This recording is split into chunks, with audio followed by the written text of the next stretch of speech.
The police in Bangladesh banned all public gatherings on Friday, days after student-led protests turned violent in the country. Officials have also reportedly arrested a senior opposition party leader as Prime Minister Sheikh Hasina is blaming political opponents for inciting violence.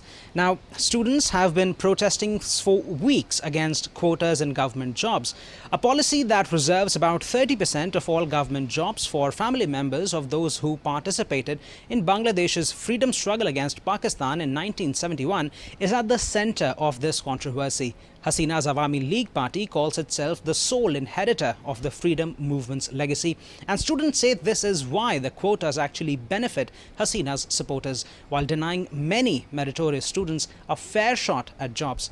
Now they are demanding that the quotas be removed. It was suspended by the Hasina government in 2018 after similar protests, but was reinstated last month by the High Court. Students' agitation turned violent earlier this week after protesters clashed with the police and members of the Awami League's student wing. Students have burnt down Bangladesh's state broadcaster BTV's offices, and officials say they have vandalized buildings and police outposts. Reports say the police have fired multiple rounds at protesters. They say most of those admitted to the hospitals have actually been injured in clashes with the police.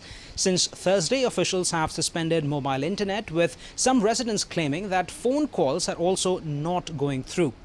Now, the Hasina government at this point says it's willing to negotiate with the students, but protesters argue that there cannot be actually dialogue while the students are being fired upon. This agitation that started at one university campus in the capital Dhaka has now reportedly spread to about half of the country's 64 districts. This is the biggest protest Sheikh Hasina is facing since coming back to power earlier this year, and political experts say widespread unemployment and rising inflation are fueling unrest in the country. Ishan, Garg, SABC News, New Delhi.